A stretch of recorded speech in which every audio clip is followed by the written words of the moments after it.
If you are not joined, you can think about it. Okay, so it's not compulsory. It's up to your will. Okay. Good morning, students. Today we are going to start with the weighted arithmetic. Before there is some noise in the background, I request the student to please mute. Hello.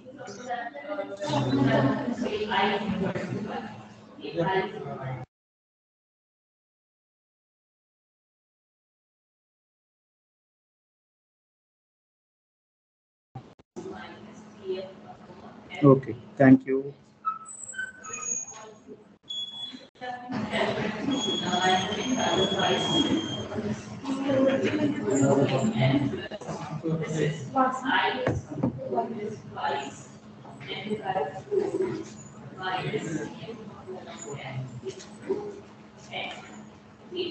So this is in the last lecture we have seen the numericals based on the combined mean. Okay, so what is the formula for the combined mean? Combined means we have also seen the properties of arithmetic mean. Okay, so one of the property is combined mean. So combined mean is given by x bar. Combined mean is equals to for two groups n1 x1 bar plus n2 x2 bar upon n1 plus n2. Okay, so it can be generalized for more than two groups. Now let's see the weighted arithmetic mean. Okay.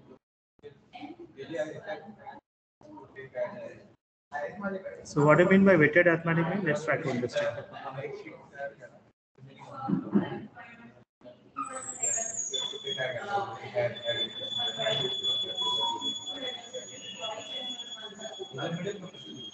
So here it is.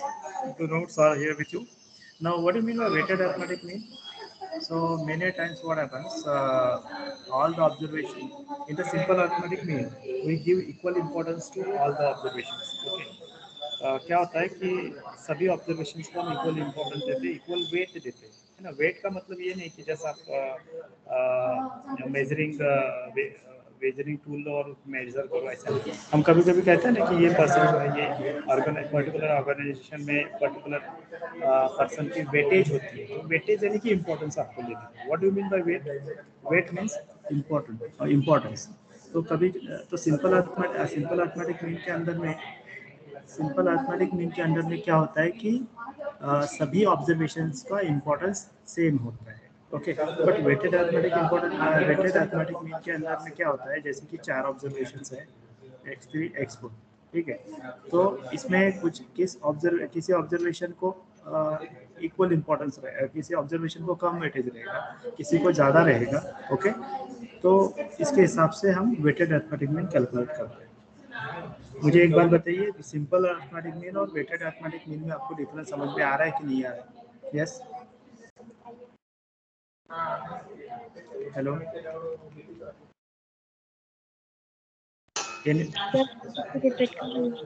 ठीक है, repeat करता हूँ. देखो, simple arithmetic mean, okay, और हम difference समझने जा रहे हैं weighted arithmetic mean. Weighted arithmetic mean, okay. तो सिंपल अर्थमेटिक मीन और वेटेड अर्थमेटिक मीन में क्या डिफरेंस है? ओके, पहले वेट का मतलब क्या होता है ये समझ लो. वेट का मतलब होता है इम्पोर्टेंस. आप मेजर करने का काटा लो और मेजर को ऐसा नहीं है. हम अभी कहीं कहते हैं ना कि ये बहुत इम्पोर्टेंट, ये बहुत बड़ा आदमी है, इसका बहुत वेट है, तो इसका मतलब उसको मेजर करना नहीं होता है. वेट का मतलब होता है इम्पोर्टेंस. तो क्या होता है, डेटा में अगर सभी ऑब्जर्वेशंस को इक्वल इम्पोर्टेंस है तो हम उसे सिंपल इक्वल, यानी कि कोई डेटा कोई वैल्यू छोटी बड़ी नहीं है, सबको इक्वल वेटेज है.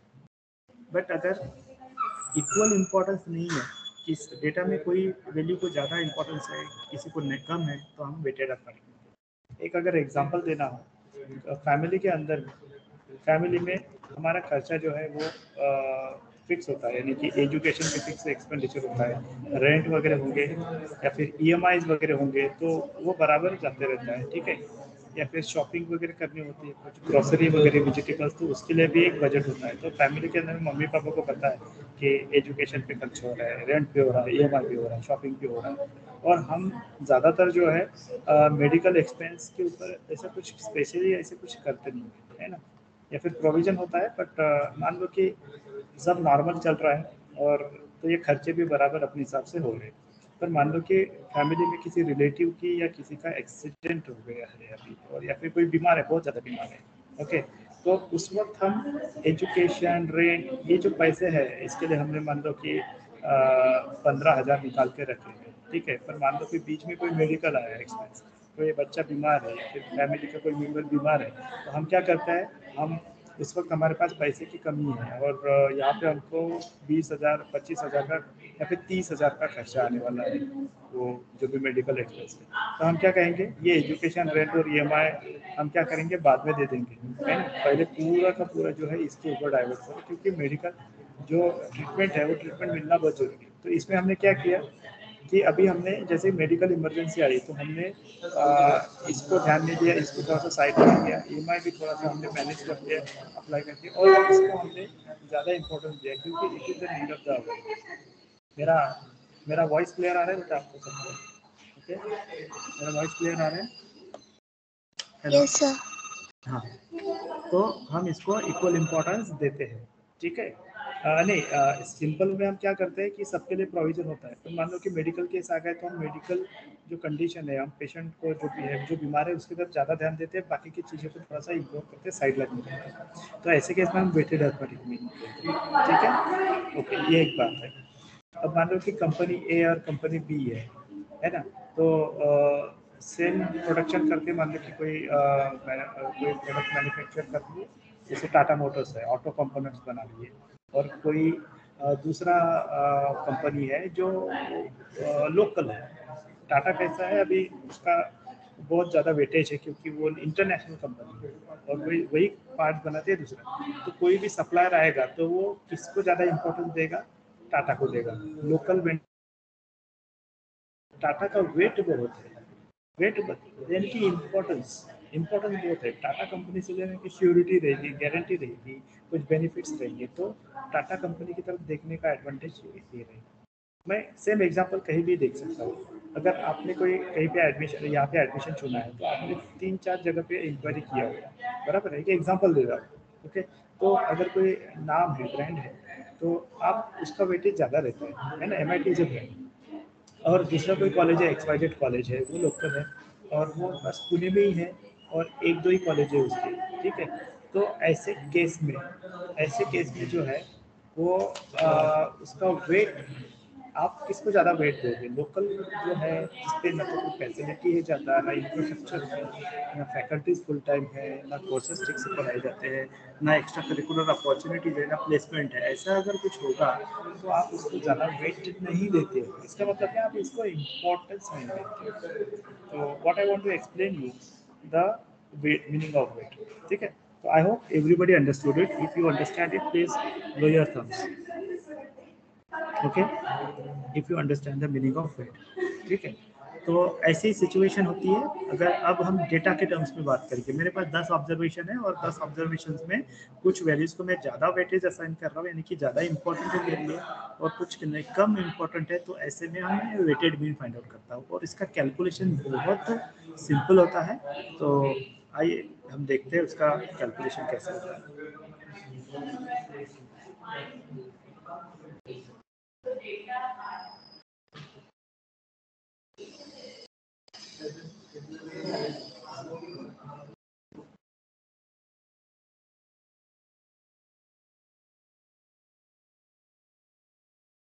So just a minute, stay with me.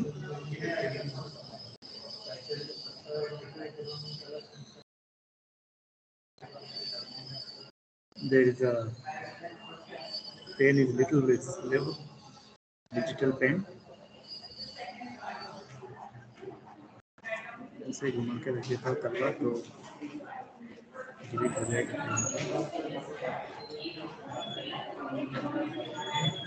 Okay, thank you.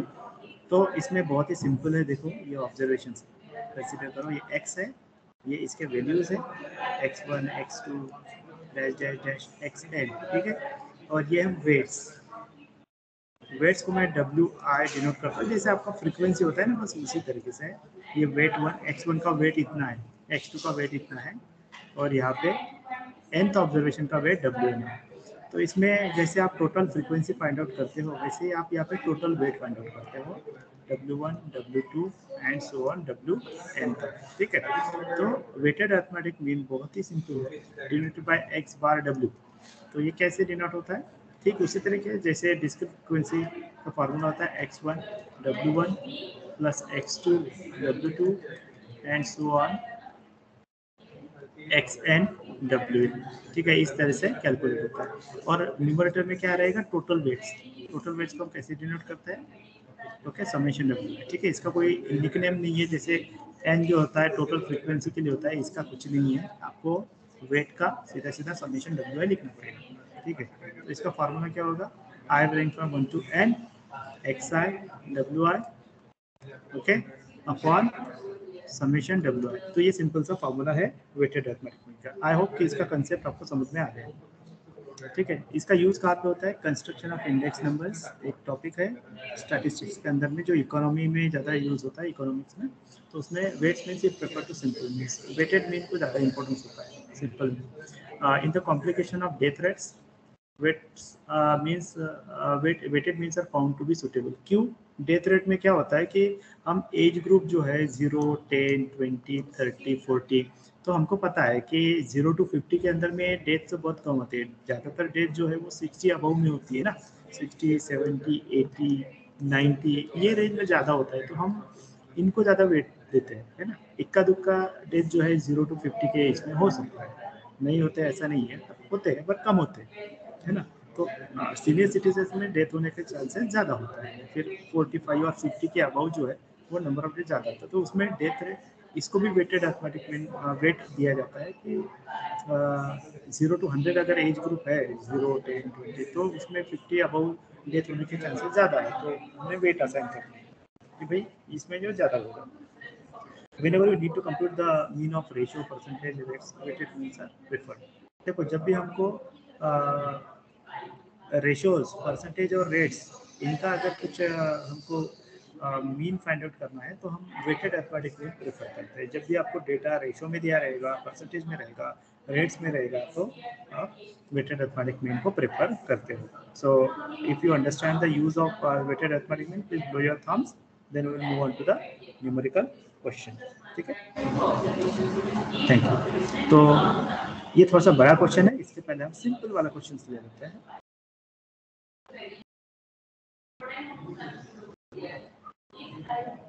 ये रहा simple question weighted arithmetic mean का। यहाँ पे 3 वैल्यूज दिया है, read the question. So 3 values 3, 5 and 7 are assigned weights 1 minus a minus 4, a minus 2 and a plus 1 respectively, ठीक है। if the weighted arithmetic mean is found to be 6, इनका weighted arithmetic mean कितना find out किया, 6, तो आपको ए की value find out करना है। तो सिंपल आपको जैसे आप एक्स एफ और x इंटू एफ का कॉलम बनाते थे, बस वैसे ही करना है। सिंपली यहाँ पे क्या रिप्लेस रहेगा, यहाँ पे सिर्फ f की जगह पे क्या रहेगा, w वेट्स रहेगा, और यहाँ पे x इंटू डब्ल्यू, ठीक है। तो वही मैं कहते जा रहा हूँ, 3 वैल्यूज दिया है 3, 5 एंड 7, उनके वेट्स क्या है, a minus 4, a minus 2, a plus 1। अगर इसको मैं ऐड करूँगा तो ये क्या हो जाएगा, 3a माइनस, अब इसका कैलकुलेशन करना है, -4 -2 -6 प्लस 1 यानी कि -5 हो गया, ये टोटल वेट हो गया। अब हमको फाइंड आउट करना है प्रोडक्ट, तो इनको मल्टीप्लाई करो, 3 इंटू ए माइनस 4 क्या होगा, 3a माइनस 12, 5 इंटू ए माइनस 2 क्या हो जाएगा, 5a माइनस 10, ऐसे 7 इंटू ए प्लस 1 क्या हो जाएगा, 7a प्लस 7। तो इसमें क्या आ जाएगा, summation X I F I is equals to 15a minus 15, ठीक है। तो अभी हमने क्या किया, वेटेड अरिथमेटिक मीन का फॉर्मूला अपने अप्लाई किया है इसमें। ये फार्मूला के हिसाब से क्या होना चाहिए, X I W I upon total weight, यही हमने कैलकुलेट, यही हमने फाइंड आउट किया। वेटेड अरिथमेटिक मीन ऑलरेडी आपको दिया है 6, weighted arithmetic mean is given as 6, और यहाँ पे टोटल कितना है, yes you can also participate in answering. So 15a minus 15, इसको सिंपली मैंने ऐड किया दिस एंड दिस, कुछ नहीं इसमें, ज़रा सा कैलकुलेशन है ना, नंबर्स को नंबर्स में ऐड कर रहा हूँ और जो कोएफिशिएंट ए के साथ है उसको ऐड कर रहा हूँ। तो यहाँ पे टोटल वेट कितना है 3a माइनस 5, और फिर मैंने सिंपल इसको सॉल्व किया है क्रॉस मल्टीप्लिकेशन करके। सो ये मल्टीप्लाई हो जाएगा, so 6 into 3 18a minus 30। Okay, so इसको क्रॉस मल्टीप्लाई करो 6 into 3a minus 5। Okay, then this is 15a minus 5। इसको आपको सॉल्व करना है और देखिए आपको तुरंत आंसर मिल जाएगा। तो 18a minus 15a is equals to यहाँ पे 30 माइनस 15। इसको अगर सॉल्व करोगे आप तो 3a इज इक्वल्स टू 15। तो a की वैल्यू आपको मिल जाएगी easily, a is equals to how much 5। Do you understand the concept of weighted arithmetic mean? Yes or no? Okay, thank you. Others can also blow thumbs if you understand it. Okay, very good. Okay.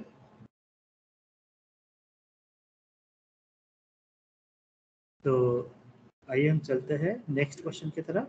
Okay,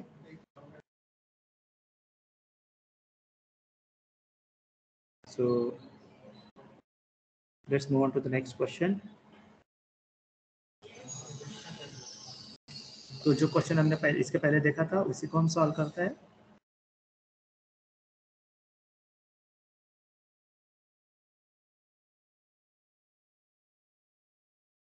okay, ये वाला question read करो अभी।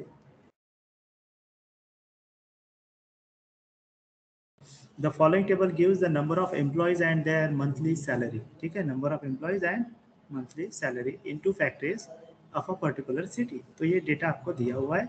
आपको दो चीज़ें करना है, एक सिंपल अर्थमेटिक मीन कैलकुलेट करना है, वेटेड अर्थमेटिक मीन। अगर आप वेटेड अर्थमेटिक मीन कैलकुलेट करोगे तो नंबर ऑफ एम्प्लॉयज जो होगा वो क्या होगा, वेट होगा, है ना। इन्होंने डिफाइन किया, आप अपने माइंड से कुछ एज्यूम नहीं करना है। वेट को क्या कंसीडर करना है, एम्प्लॉयज, बराबर है ना, कि सैलरी कितनी देना है ये तो एम्प्लॉयज के ऊपर डिपेंड करेगा ना। ज़्यादा एम्प्लॉयज है तो आप सैलरी सबको, यानी कि 10 एम्प्लॉयज है और आपको बोनस देना है तो आप ज़्यादा बोनस दे सकते हो। पर मान लो कि अगर 50 एम्प्लॉयज है और आपको बोनस देना है तो उस वक्त आपको सोचना पड़ेगा, है ना, क्योंकि अमाउंट बढ़ेगा ना, नंबर ऑफ एम्प्लॉयज बढ़ेंगे तो अमाउंट बढ़ेगा। तो उस वक्त आप मान लो कि हर एक को आप 10,000 का बोनस दे रहे हो अगर 10 एम्प्लॉयज है, पर अगर 50 एम्प्लॉयज है तो आप 10,000 का बोनस नहीं दोगे, आप कुछ ना कुछ कम करोगे, आप 4,000 दोगे, 5,000 दोगे। ओके, तो it will work as a number of employees will work as a weight. तो चलो ये क्वेश्चन को अभी हम सॉल्व करते हैं। हमको दो तरीके से कैलकुलेशन करना है, ठीक है।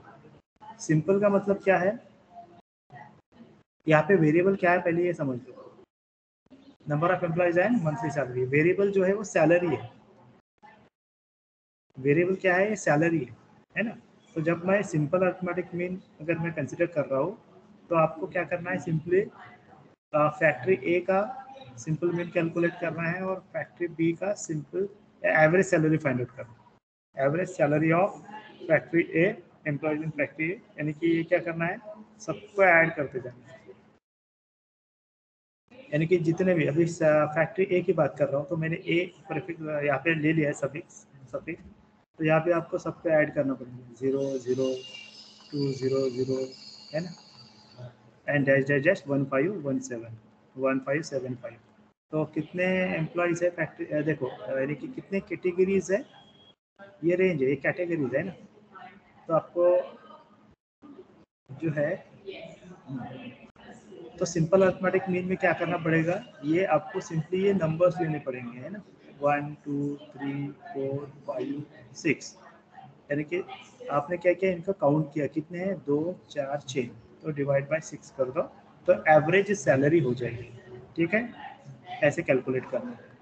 ओके, वैसे यहाँ पे भी सेम वैसे ही लेना है। यहाँ पे कितने सैलरी का रेंजेस है, यहाँ पे भी 6 सैलरी के रेंज है, तो ये भी लेना है। तो ये हो गया सिंपल अर्थमेटिक। देखते हैं कितना कैलकुलेशन हुआ है अपना। देखो, सिंपल अर्थमेटिक मीन के लिए ऐसे ही कैलकुलेट किया है, एक्स बार ए और ये यहाँ पे वाई बार लिया। चलो ठीक है, मैंने क्या लिया था, एक्स बार ए लिया था और एक्स बार बी लिया था। इन्होंने क्या लिया है, यहाँ पे क्या लिया हुआ है, एक्स बार लिया है, यहाँ पे वाई बार, कोई दिक्कत नहीं है, नोटेशन अलग हम यूज कर सकते हैं। तो यहाँ पे इन्होंने क्या है, सैलरी जितना दिया है ना उसका टोटल किया और डिवाइड बाय 6 किया, तो यहाँ पे सिंपल अर्थमेटिक मीन आ गया। ये सबको समझ में आ रहा है, यस और no? Yes sir. Okay yes sir. Okay, thank you. तो अभी हम देखते हैं सिंपल अभी हमने देखा अर्थमेटिक मीन, अभी हम देखते हैं वेटेड अर्थमेटिक मीन। और हमको वेट क्या दिया हुआ है, वेट यानी कि नंबर ऑफ एम्प्लॉयज। तो ये जो नंबर ऑफ एम्प्लॉयज है, ये इसको हमको वेट कंसिडर करना है, सो इट इज वेटेड। तो फैक्ट्री ए और बी दोनों में नंबर ऑफ एम्प्लॉयज को वेट कंसिडर करना है। तो अभी हमको क्या करना पड़ेगा, एक्स, अभी x1 x2 x3 ये w1 w2 w3 इनका प्रोडक्ट लेना है, जैसे कि हमने पिछले कैलकुलेशन के अंदर में किया हुआ है। तो अगर आप कैलकुलेशन करोगे तो इस तरह से आपको वैल्यूज मिलेंगे।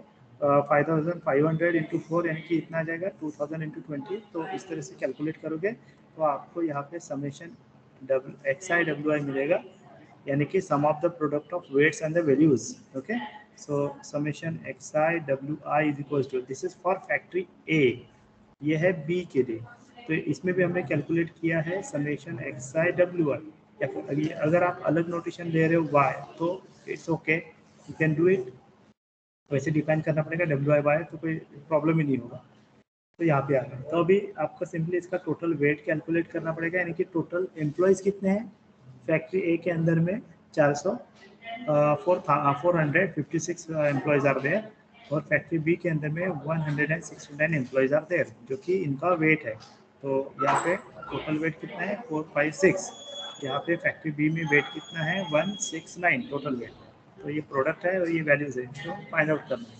तो वेटेड अरिथमेटिक मीन क्या होगा, ए का, यहाँ पे वेटेड अरिथमेटिक मीन ऑफ ए है ना, यानी कि फैक्ट्री ए का। तो इसमें आपको मिल रहा है, फॉर्मूला क्या है, समेशन एक्स आई डब्ल्यू यानी कि 755950 अपॉन टोटल वेट कितना है 456। तो इसके वैल्यू वेटेड अरिथमेटिक मीन आ रहा है। तो इसमें हमने क्या किया है कि नंबर ऑफ एम्प्लॉयज के हिसाब से वो कंपनी को हमने वेटेज दिया, जिसमें ज़्यादा एम्प्लॉयज काम कर रहे हैं वहाँ पे हमको वेट ज़्यादा असाइन कर रहे हैं, ठीक है। वैसे सेकंड फैक्ट्री जो है फैक्ट्री बी, इसमें भी वेटेड अरिथमेटिक मीन कितना मिल रहा है 1674। तो आप ये कंपैरिजन कर सकते हो कि कौन से फैक्ट्रीज में ज़्यादा सैलरी, एवरेज सैलरी दे रही है। तो फैक्ट्री बी जो है वो ज़्यादा एवरेज सैलरी पे कर रही है, वेटेड अरिथमेटिक मीन ज़्यादा है उसका, ठीक है। Is that clear? और वैसे सिंपल अरिथमेटिक मीन देखा जाए तो एक बात नोटिस करना चाहिए हमको, सिंपल अरिथमेटिक मीन दोनों का सेम है, क्योंकि दोनों तरफ सेम, दोनों तरफ जो है वो सेम है, दोनों तरफ जो है सेम पे स्केल है 165, यहाँ पे यानी कहीं का एवरेजिंग हो रहा है वहाँ पे, ठीक है। तो आप देख सकते हो कि ये एग्जांपल के अंदर में सिंपल अरिथमेटिक मीन दोनों का सेम है, पर वेटेड अरिथमेटिक मीन देखो डिफरेंट है, ओके। तो जरूर नहीं कि अरिथमेटिक मीन सेम रहे तो वेटेड अरिथमेटिक मीन भी सेम ही होना चाहिए, इट इज डिफरेंट। तो हम कह सकते हैं कि factory B is giving good salary to the employees. Okay. ये क्वेश्चन आपको समझ में आ गया सबको? Yes, clear Thums? ओके, तो आज हमने वेटेड अरिथमेटिक मीन देखा हुआ है, और एक और एग्जांपल हम कर सकते हैं।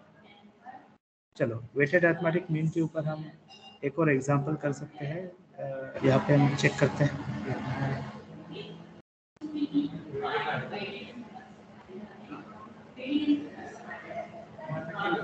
एक एग्जांपल मैं आपको सॉल्व करने के लिए देता हूँ, and I know you can do it.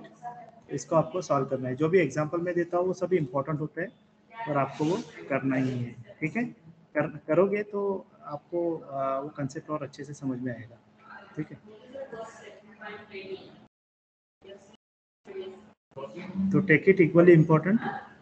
देखो ये जो क्वेश्चन है इसको रीड करना और इसको solve Sir, your screen is not visible. Okay, I check it. Thank you for informing me. कितने देर से विजिबल नहीं है बेटा? सर अभी हुआ है वो। Okay, may be due to the internet issues. ठीक है, तो मैं कवर अप कर देता हूँ कि मैंने एक क्वेश्चन जो है वेटेड अरिथमेटिक मीन के ऊपर मैंने चैट बॉक्स में डाल दिया है, तो आपको उसे कंप्लीट करना है, प्रैक्टिस करना है, तो आपको वेटेड अरिथमेटिक मीन अच्छे से समझ में आ जाएगा। Okay, you can check it in your copy. अब हम देखते हैं अरिथमेटिक मीन के ऊपर एक और अलग तरह का क्वेश्चन आ सकता है। For a group of 10 observations on a variable. अच्छा, अब क्या होता है कि finding the correct values. Okay, ये किस तरह का सम्स है? मान लो कि ऑब्जर्वेशन कैलकुलेशन करते हुए, अरिथमेटिक मीन का कैलकुलेशन करते हुए रॉन्ग ऑब्जर्वेशंस आ गए, तो अभी हमको पता चला कि करेक्ट वैल्यूज क्या है, तो हमको अभी correct arithmetic mean find out करना है। ठीक है, तो हमको रॉन्ग वैल्यूज को रिप्लेस करके करेक्ट वैल्यूज ऑब्जर्वेशन हमको फाइंड आउट करना है। ओके, तो इस तरह का हम सम अभी देखेंगे, क्योंकि ज़्यादातर एग्जाम में, कॉम्पिटिटिव एग्जाम में भी इसके ऊपर क्वेश्चंस आते हैं, तो सभी दृष्टि से ये इम्पोर्टेंट है। तो क्वेश्चन को रीड करते हैं, उसके कुछ स्टेप्स है ना, वो स्टेप्स मैं आपको बताऊंगा। एग्जाम्पल को जब मैं एक्सप्लेन करूंगा तब मैं साइड बाय साइड स्टेप्स बताऊंगा और आपको नोट कर लूँगा। आइए पहला क्वेश्चन देखते हैं। For a group of 10 observations on variable the mean was found to be 50। देखो आपके ऑब्जर्वेशंस कितने हैं, x1 x2 dash dash x10, 10 observation है, यानी कि n इज इक्वल टू 10, ये क्लियर है। ठीक है, और mean was found to be 50। तो जो मीन है वो मीन कितना फाइंड आउट किया गया है, कितना हुआ है, वो मीन है 50, ये भी पता है। But later on it was observe that और डिस्कवर दैट, इसके बाद ये पता चला कि observation 14 and 16 were misread as 40 and 60, यानी कि 14 के जगह पे 40 कंसिडर हुआ और 60 के जगह पे 16 कंसिडर हुआ। तो क्या आप में से कोई मुझे बता सकता है कि रॉन्ग वैल्यूज क्या है और करेक्ट वैल्यूज क्या है?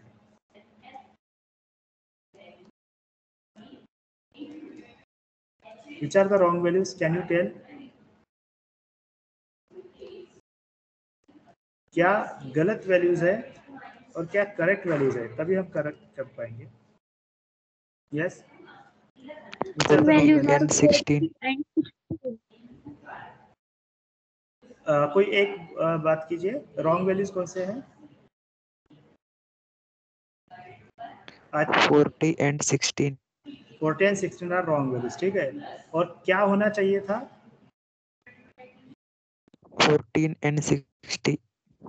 14 एंड 60 होना चाहिए था, तो 40 के जगह पे 14 हो गया और 16 के जगह पे 60 हो गया। ठीक है, ये आपको पता चला। देखो, तो इसके अंदर में स्टेप्स क्या है, आप स्टेप्स नोट डाउन कर लो, कोई भी एग्जांपल आप सॉल्व कर सकते हो। सबसे पहले तो जो है आपको रॉन्ग टोटल फाइंड आउट करना है, रॉन्ग टोटल फाइंड आउट करना है। स्टेप 2 क्या है, फिर करेक्ट टोटल फाइंड आउट करना है, करेक्ट टोटल फाइंड आउट करना है, और उसके बाद आपको मिलेगा करेक्ट मीन मिलेगा। ठीक है, तो ये जनरल स्टेप्स है। ओके, तो हम इसके ऊपर वर्कआउट करेंगे, बहुत ही इंपॉर्टेंट क्वेश्चन में डिस्कस कर रहा हूँ। तो आइए हम करते हैं अभी यूजिंग द फॉर्मूला और बाय डेफिनेशन। क्या फॉर्मूला है अरिथमेटिक मीन का? एक्स बार को हम कैसे डिफाइन करते हैं? समेशन एक्स आई अपॉन एन। अनग्रुप डेटा की बात हो रही है ना, 10 ऑब्जर्वेशन अनग्रुप डेटा की बात हो रही है यहाँ पे। तो हमको पता चलेगा, हम इजीली ये बता सकते हैं कि टोटल हम कैसे फाइंड आउट कर सकते हैं, टोटल को n इंटू एक्स बार, ये हमने प्रॉपर्टी में भी देखा हुआ है। हमको टोटल अगर फाइंड आउट करना है तो हम कैसे देखेंगे, number of observation into arithmetic mean. ठीक है, तो अभी आपको पहले स्टेप की तरफ जाना है। स्टेप 1, आपको अभी रॉन्ग टोटल चाहिए। यस, तो रॉन्ग टोटल में क्या करना पड़ेगा? Yes, somebody want to say something? ठीक है, अभी हमको रॉन्ग टोटल फाइंड आउट करना है। आप डायरेक्टली करेक्ट वैल्यू नहीं फाइंड आउट कर सकते हो। ठीक है, ये स्टेप्स है जो आपको माइंड में फिट करना है कि पहले रॉन्ग टोटल होगा, रॉन्ग टोटल फाइंड आउट करना है। तो इसका मतलब क्या है कि जो वैल्यूज हमको मिले हैं यहाँ पे ये जो अर्थमेटिक मीन है वो रॉन्ग ही है, इट इज रॉन्ग वन, क्योंकि इसमें रॉन्ग ऑब्जर्वेशन कंसिडर हुआ है। तो आपको सिंपली क्या करना है, number of observations 10 into x bar करना है। ओके, मैं फार्मूला लिख देता हूँ। तो इसमें जो है आपको n इंटू एक्स बार ये फाइंड आउट करना है। तो 10 ऑब्जर्वेशन थे और 50 उसका टोटल था, हाँ सॉरी 50 अर्थमेटिक मीन था, तो ये हो गया 500। इसमें किसी को डाउट है तो बोलो, क्योंकि नेक्स्ट स्टेप इसके ऊपर बेस्ड है। सबको समझ में आया? Blow your Thums. तो ये रॉन्ग टोटल देगा कि जो भी अर्थमेटिक मीन की वैल्यू है उसको नंबर ऑफ ऑब्जर्वेशन से मल्टीप्लाई करो। Okay, thank you. अभी नेक्स्ट हम स्टेप नंबर 2 की तरफ जाएंगे। स्टेप नंबर 2, अभी हम करेक्ट वैल्यू फाइंड आउट करेंगे, करेक्ट टोटल, है ना। ये कैसे मिलेगा? जो रॉन्ग टोटल है ना उसमें से सब्ट्रैक्ट करना पड़ेगा। रॉन्ग टोटल में से आपको क्या करना पड़ेगा, जो जो रॉन्ग वैल्यूज है, एक्चुअली आप कैसे फाइंड आउट करते हो ना, एक बार कैसे फाइंड आउट करते हो आप एक एक ऑब्जर्वेशन को ऐड करते जाते हो, बराबर, अपॉन एन। अब हम अगर टोटल की बात करें, सिर्फ टोटल की बात करें, हम न्यूमरेटर की बात कर रहा हूँ मैं, इसको साइड में ले लेते हैं। तो टोटल की अगर मैं बात करूँ तो आप टोटल कैसे फाइंड आउट कर रहे हैं ना, x1 plus x2 dash dash xn, बराबर। तो आप क्या कर रहे हो, एक ऑब्जर्वेशन गलत हो या 10 ऑब्जर्वेशन गलत हो, एक ऑब्जर्वेशन है तो एक ही माइनस करो और करेक्ट वाला ऐड कर लो, या फिर अगर एक से ज़्यादा है तो आप टोटल रॉन्ग वैल्यूज का टोटल सब्ट्रैक्ट करो, करेक्ट वैल्यूज का टोटल ऐड कर दो। ठीक है, सिंपल है। तो आपको क्या करना है, रॉन्ग वैल्यूज अगर ज़्यादा है एक से तो उसका टोटल सब्ट्रैक्ट कर दो और करेक्ट वैल्यूज का टोटल ऐड कर दो। I hope you are understanding this one. तो जो इम्पोर्टेंट स्टेप है यहाँ पे, आप क्या करो, रॉन्ग वैल्यूज का टोटल सब्ट्रैक्ट करो, सम ऑफ रॉन्ग वैल्यूज माइनस करो, क्योंकि ये एडिशन है ना, आप टोटल कैसे फाइंड आउट करोगे। सम ऑफ रॉन्ग वैल्यूज प्लस इसके साथ ही आप सम ऑफ करेक्ट वैल्यूज। ठीक है, रॉन्ग वैल्यूज को निकालो, करेक्ट वैल्यूज को ऐड करो। ओके, वेरी सिंपल फंडा। तो इसके अंदर में अभी रॉन्ग टोटल कितना है, 500। इसमें अभी रॉन्ग वैल्यूज कौन सा है, अब देखो यहाँ पे आपको करेक्टली आइडेंटिफाई करना है कि कौन सा रॉन्ग है कौन सा करेक्ट है। ये अगर आप ये अगर चेंज हो गए तो आपका पूरा आंसर ही चेंज हो जाएगा। ठीक है, तो आपको बहुत ही केयरफुली रीड करना है क्वेश्चन। तो रॉन्ग वैल्यूज कौन से है, 40, तो 40 प्लस 60 इसको माइनस करो। इसी वक्त जो है 14 प्लस 60 को ऐड करो, आपके पास कैलकुलेटर होना चाहिए। Okay, it is the simple arithmetic calculation. Okay, it is the simple arithmetic calculation. तो यहाँ पे ये करो आप और मुझे बताइए कि आंसर क्या आने वाला है आपका।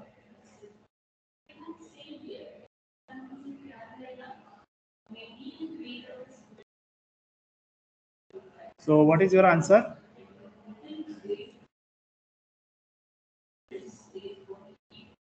यहाँ पे आंसर आएगा 518। आपका करेक्ट टोटल कितना आ रहा है, 518। Everybody got this simple arithmetic calculation.